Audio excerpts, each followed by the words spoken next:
विवाह के पश्चात सती माता पिता से विदाई हो पति के साथ कैलाश धाम चली गईं। वे भगवान शिव के साथ दीर्घकाल तक वहां के सुरम्य प्रदेशों में सुख से रहने लगीं। देवताओं और यक्षों की कन्याएं उनकी सेवा किया करती थीं। भगवान शिव के पास अनेक देवर्षि, ब्रह्मर्षि, योगी, यति, संत महात्मा पधारते और सत्संग का लाभ उठाया करते थे। सती को वहां भगवत चर्चा में बड़ा सुख मिलता था। उस दिव्य वातावरण में रहते हुए उन्हें कितने ही युग बीत गए। सती के तन, मन और प्राण केवल शिव की आराधना में लगे रहते थे। उनके पति, प्राणेश और देवता सब कुछ भगवान शिव ही थे। एक बार त्रेता युग आने पर पृथ्वी का भार उतारने के लिए श्रीहरि ने रघुवंश में अवतार लिया था।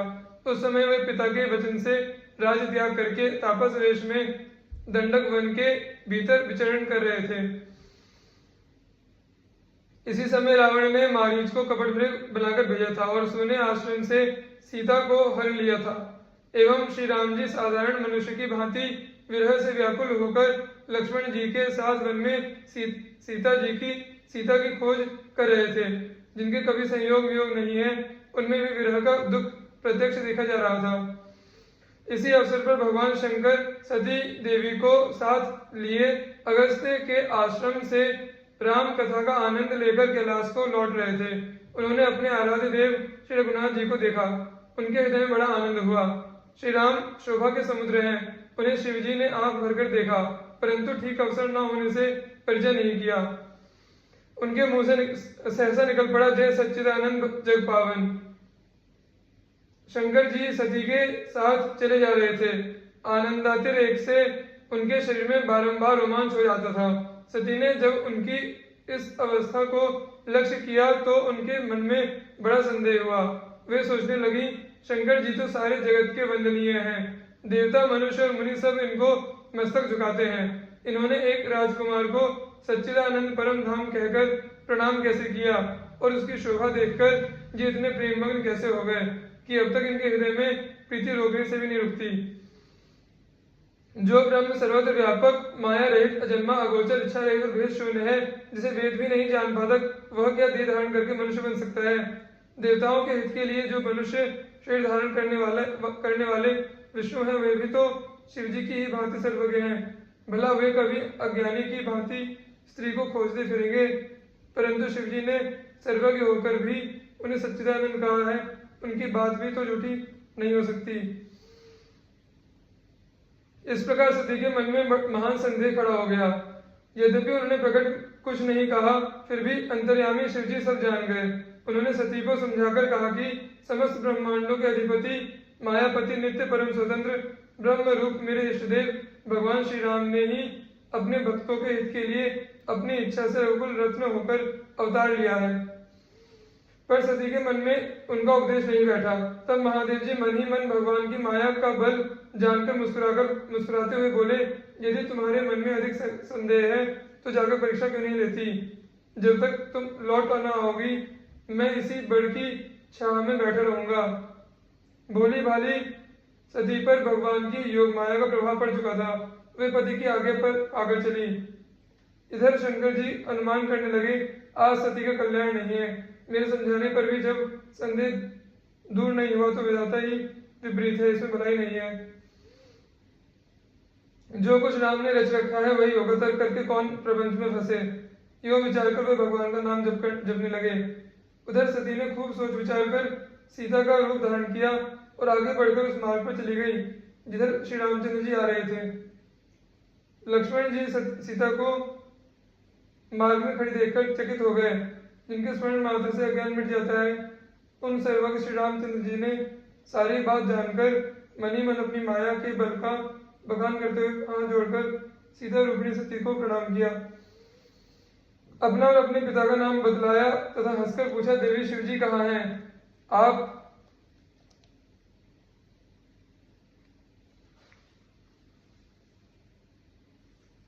वन में अकेली क्यों विचर रही है? अब तो सती जी संकोच में पड़ गई, संकोच से गड़ गई। वे भयभीत होकर शंकर जी के पास लौट चली। उनके हृदय में बड़ी चिंता हो गई थी। वे सोचने लगी, हाय मैंने स्वामी का कहना नहीं माना, अपना अज्ञान श्री रामचंद्र जी पर आरोपित किया, अब मैं उनको क्या उत्तर दूंगी।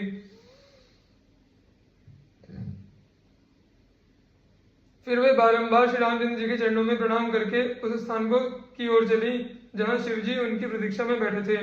निकट जाने पर शिवजी ने हंसकर कुशल समाचार पूछा और कहा, सच सच बताओ किस प्रकार परीक्षा ली है। सती ने श्री रघुनाथ जी के प्रभाव को समझकर भय के मारे शिवजी से अपने सीता रूप धारण करने की बात छिपा ली।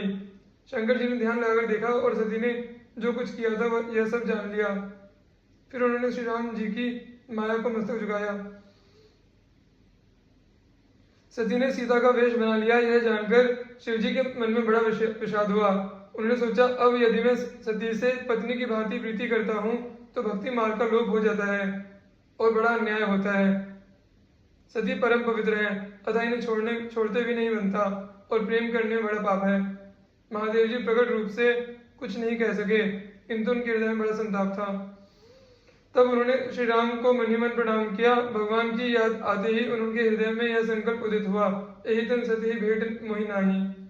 ऐसा निश्चय करके वे श्री राम का स्मरण करते हुए चल दिए। उस समय आकाशवाणी हुई, महेश्वर आपकी जय हो। आपने भक्ति को अच्छी दृढ़ता प्रदान की।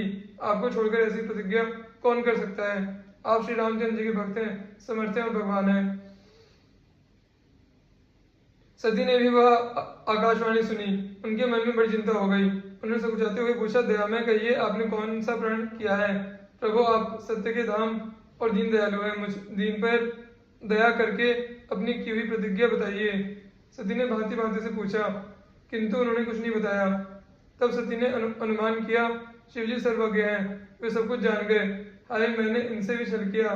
स्त्री स्वभाव से मूर्ख और बेसमझ होती है। अपनी करनी को याद करके सती के हृदय में बड़ा सोच और अपार चिंता हुई। उन्होंने समझ लिया कि शिवजी कृपा के अथाह सागर हैं। इसी से प्रकट में इन्होंने मेरा अपराध नहीं कहा, किंतु उनका रुख देखकर सती को यह विश्वास हो गया कि स्वामी ने मेरा परित्याग कर दिया है। त्याग का विचार आते ही उनका हृदय व्याकुल हो गया। सती को चिंतामग्न देख शंकर जी उन्हें सुख देने के लिए सुंदर सुंदर कथा वार्ता कहने लगे। मार्ग में अनेक प्रकार के इतिहास का वर्णन करते हुए वे कैलाश धाम पहुंचे। वहां अपनी प्रतिज्ञा को याद करके वे वटवृक्ष नीचे आसन लगाकर बैठ गए। अपने सहज स्वरूप का स्मरण किया और अखंड समाधि लग गई। सती जी कैलाश पर रहकर एकाकी जीवन व्यतीत करने लगी। उनके मन में बड़ा दुख था। एक एक दिन एक एक युग के समान बीत रहा था और इस दुख समुद्र से पार होने का कोई उपाय नहीं सूझता था। इस प्रकार दक्ष कुमार सती के दारुण दुख की कोई सीमा नहीं थी। वे रात दिन चिंता की आग में झुलस रही थी। इस अवस्था में बड़े बड़े उनके 87,000 वर्ष बीत गए। इतने दिनों बाद शिव की समाधि खुली। वे स्पष्ट वाणी में राम राम का उच्चारण करने लगे। तब सती ने जाना कि जगदीश्वर शिव समाधि से जगे हैं। उन्होंने जाकर शंकर जी के चरणों में प्रणाम किया। शिवजी ने उनको बैठने के लिए सामने आसन दिया और श्री हरि की रसमयी कथाएं सुनाने लगे। इस प्रकार दयालु महेश्वर ने सती के संतप्त हृदय को कुछ शीतल किया, जिससे उनके दुख का आवेग बहुत कुछ कम हो गया।